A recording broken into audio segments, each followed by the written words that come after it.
एक वक्ता का काम एक पोस्टमैन जैसा है, पत्र देने वाला। पत्र देने वाले का काम क्या है? बस एड्रेस तक पहुंचाना। उसमें उसकी अपना कुछ भी एडिशनल कोई चीज नहीं करी उसने, जो सूचना थी वो पहुंचा दी, बस यही काम एक प्रवक्ता का होता है। व्यास जी ने जो कही, सुखदेव जी ने जो गाई, बाबा तुलसी ने जो गाया, वो आगे तक पहुंचा दिया एक पोस्टमैन बन करके। तो कहने वाले भी ठाकुर जी हैं, सुनने वाले भी ठाकुर जी हैं। और फिर उनके बाद, भगवान के बाद, फिर एक सच्चे श्रोता की श्रेणी आती है। श्रोता जो कथा सुनने वालों के बहुत उद्देश्य होते हैं अलग अलग। कोई कथा किस लिए सुनने आता है, कोई कथा किस लिए सुनने आ जाता है,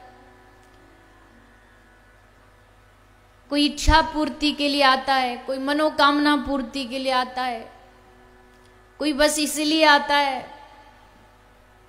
थोड़ा नाच लेंगे, बोल भी देते हैं। आपको क्या ऐसा आसान लगता है वक्ता बनना? हजार श्रोता, हजारों की हजार तरीके की मांग होती है। एक कहता भजन कम सुनाओ, दूसरा कहेगा नहीं जी कथा तो हम सुनते ही रहते, भजन ही भजन सुनाओ।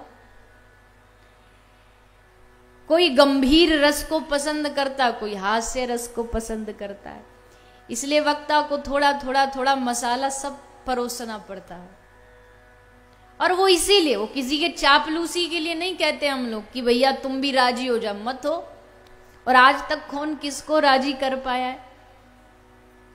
पर इसीलिए कि जो भाव यहां लेकर के आया है उसका हर भाव पूरा हो।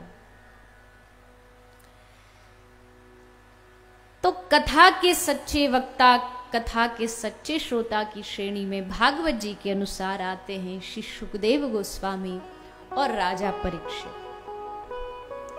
कल थोड़ा समय का अभाव के कारण जल्दी में हमने उस प्रसंग को आगे बढ़ा दिया, बड़े संक्षेप में सुना। पर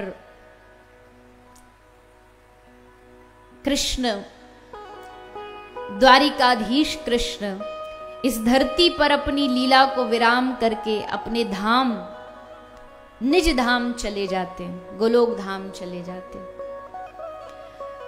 और जिस दिन कृष्ण का जाना हुआ, कलयुग उसी दिन से शुरू हो गया, कलयुग का जन्म हुआ। द्वारिकाधीश के इस धरती को छोड़ते ही द्वापर विश्राम, कलयुग आरंभ, कलयुग की शुरुआत हुई।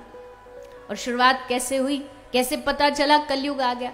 देखो, कलयुग कोई चीज नहीं है, कलयुग कोई वस्तु नहीं है, कलयुग है हमारी सोच। कैसे कलयुग आया? बोले सोच बदल गई। जहां लोगों को झूठ बोलने में डर लगता था, अब कलयुग चालू होती अब लोगों को सच बोलने में डर लगता है। संत महात्मा कहते सच्चाई से जीवन जियो, तो उनको कहते हैं लोग, अरे आपको क्या पता, धंधे में, बिजनेस में थोड़ा तो झूठ बोलना ही पड़ता है, झूठ के बगैर थोड़ी काम चल जाएगा। तो अब कहां आया कलयुग? कलयुग कहीं शरीर हाथ पांव में नहीं आता, कलयुग कहीं बाहर भी नहीं आता, कलयुग आता आदमी की सोच में, कि उसकी सोच बदल जाती, उसके विचार बदल जाते हैं।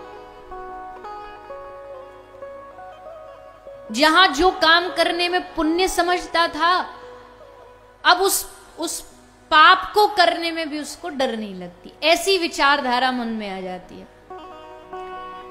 जब द्वापर था तो कोई ये कहे कि जी हम मदरा पीते हैं, शराब पीते हैं, हम मांसाहार खाते, तो लोग उसको टेढ़ी नजर से देखते थे। कलयुग शुरू हो गया तो कलयुग ने क्या छोला पहना? बोले अब जो नहीं खाता उसको टेढ़ी नजर से देखने लग गए। अच्छे, जिसको तथाकथित पैसा वाले बोलते हैं, तथाकथित धनवान, हाई सोसाइटी बोलते हैं, उसमें आप जरा बोल दो कि जी हम तो ये पीते वीते हम नहीं है, तो लोग उसको बड़ी हीन दृष्टि से देखेंगे। अरे तू नशा नहीं करता, अरे तू बीड़ी सिगरेट नहीं पीता, तू शराब नहीं पीता, अरे लो जी लो, हद हो गई, मांस नहीं खाते तुम। और फिर उस पे बड़े बड़े बहाने भी तैयार कर लेते हैं, बड़े बड़े बहाने लोगों के पास तैयार हो जाते हैं। मांस नहीं खाएंगे, मुर्गा मच्छी नहीं खाएंगे तो ये सबरे मुर्गा रोड पे आ जाएंगे। बड़ा विचित्र विचित्र तो बहाना देते हैं।